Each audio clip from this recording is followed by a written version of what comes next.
আপনি এই কোর্স করার পরে আপনার কাছে নিশ্চিত মনে হবে যে আপনি যা পেয়েছেন সেটার তুলনায় আপনি যা খরচ করেছেন এটার সাথে এটার কোনো তুলনাই হয়।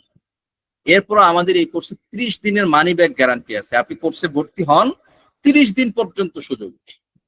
2 মাসের কোর্স, 1 মাস পর্যন্ত সুযোগ আছে। 1 মাস পর যদি আপনার কাছে মনে হয় যে না, যে কোনো সময় যদি আপনার মনে হয় যে না আসলে আমি এই কোর্সে যুক্ত হয়ে ঠকে গেছি, কোনো প্রশ্ন হবে না। আপনি বলবেন এই কথা যে না আমার এটা ভালো লাগছে না, সঙ্গে সঙ্গে পূর্ণ ফি রিটার্ন দিয়ে দিব।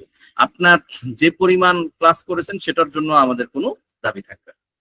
দেখেন আকীদা কি ও কেন শিখতে হবে, ইসলামী আকীদার বৈশিষ্ট্য কি কি, সৌন্দর্য কি কি, অন্যান্য ধর্ম বিশ্বাসের চেয়ে ইসলামী আকীদার মধ্যে বিশেষত্ব কি আছে, ইসলামী আকীদার গুরুত্ব এবং বিষয়বস্তু কি কি সেগুলো জানবেন। ইসলামী আকীদার উৎস কি কি, ইসলামী আকীদার ইতিহাস, বৈশিষ্ট্য, এটা কিভাবে আসলো, সেটার প্রভাব কি কি, সেই জিনিসগুলো জানতে হবে। আহলে সুন্নাহ ওয়াল জামাতের পরিচয় এবং আহলে সুন্নাহ ওয়াল জামাতের মৌলিক আকীদা কি, এবং এই সঠিক আকীদা আপনি যে এই যে আমরা আকীদা নিয়ে এত কথা বললাম, এই আকীদা হেফাজত করে রাখার জন্য আপনাকে কি করতে হবে, এটা 1 নম্বর বিষয় ছিল। এরপরে দেখেন তাওহীদ ও শিরক, তাওহীদের সংজ্ঞা, প্রকারভেদ, তাওহীদের কয়েকটা প্রকার আছে। তো তাওহীদ ফির রুবুবিয়্যাহ, তাওহীদুল উলুহিয়্যাহ ইত্যাদি ইত্যাদি, তাওহীদুল হাকিমিয়্যাহ, এই সবগুলো নিয়ে আমরা আলোচনা করবো ইনশাআল্লাহ। যৌক্তিকতা, গুরুত্ব, কালিমাতুত তাওহীদ, পরিচয়, শর্ত, মর্ম, শিরকের ভয়াবহতা, শিরকের দৃষ্টান্ত এবং আধুনিক সেকুলার চিন্তা।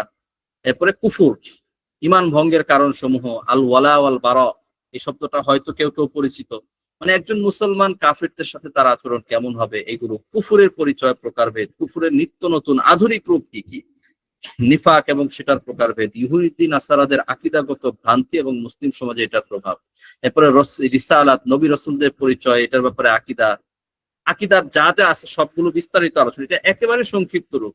রাসূলের প্রতি উম্মতের দায়িত্ব, আসমানি কিতাব সমূহের পরিচয়, আমরা যা আলোচনা করব সব কোরআন হাদিস থেকে আলোচনা করবো, কোরআন হাদিসের রেফারেন্স থেকে আলোচনা করবো। এখন তো আসলে সময় কমে, যে দেখেন, তো তখন আমরা ইনশাল্লাহ যদিও ক্লাসে 1 ঘন্টার, কখনো হয়তো আরো বেশিও হইতে পারে, আমরা সময় নিয়ে মন খুলে আমরা আলোচনা করবো ইনশাআল্লাহ।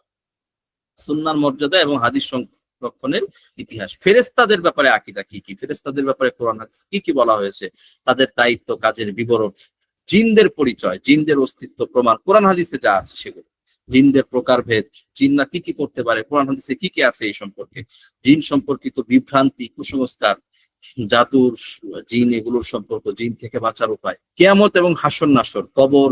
আমরা এই ব্যাপারগুলোতে কিন্তু যা জানি অনেক ক্ষেত্রে অনেক বিষয়ই অস্পষ্ট, সঠিক বিষয়টা আমরা জানি না।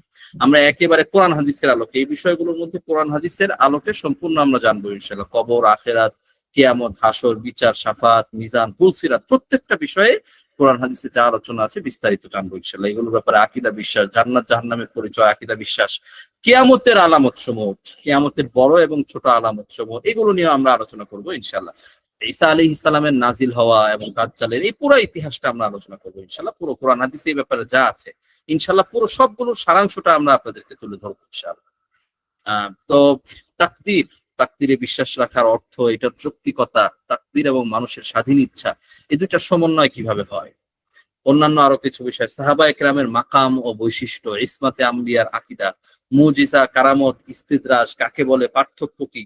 এখানে আরো একটা বিষয় আসবে, কাশফ, ইলহাম, এগুলো নিয়েও এখানে আমরা এই অংশের মধ্যে যুক্ত হবে। কাশফ, ইলহাম, মুরাকাবা, এগুলো বলতে কি বোঝায়, এগুলোর হাকিকত কি ইত্যাদি। বিদআতের পরিচয়, ভয়াবহতা, প্রকারভেদ, বিদআতের দৃষ্টান্ত, সাহাব, তাবেঈন, তাবেঈদের মর্যাদা, অবদান, এই ব্যাপারে কোরআন হাদিসে কি আছে, আকীদা, আমলের পারস্পরিক সম্পর্ক ইত্যাদি। এরপর অত্যন্ত ইন্টারেস্টিং একটা ধাপ, যেটা হয়তো আমরা খুব বিস্তারিত আলোচনা করতে পারবো না, সংক্ষেপে করব। সেটা হলো খ্রিস্ট ধর্ম, হিন্দু ধর্ম, কাদিয়ানী মতবাদ, শিয়া মতবাদ, হাদিস অস্বীকার করার ফিতনা, হিজবুত তাওহীদের ভ্রান্তি, বাহাই ধর্ম, গণতন্ত্র, সমাজতন্ত্র, পাশ্চাত্য দর্শন, নাস্তিক্যবাদ, ধর্মনিরপেক্ষতা, ফেমিনিজম, আধুনিক লিবারেল চিন্তা, সুফিবাদ, এই সবগুলো বিষয় নিয়েও সংক্ষেপে আমরা তাদের ভ্রান্তিগুলো এবং ইসলামী দৃষ্টিভঙ্গিটা আমরা আলোচনা করে ফেলবো ইনশাআল্লাহ।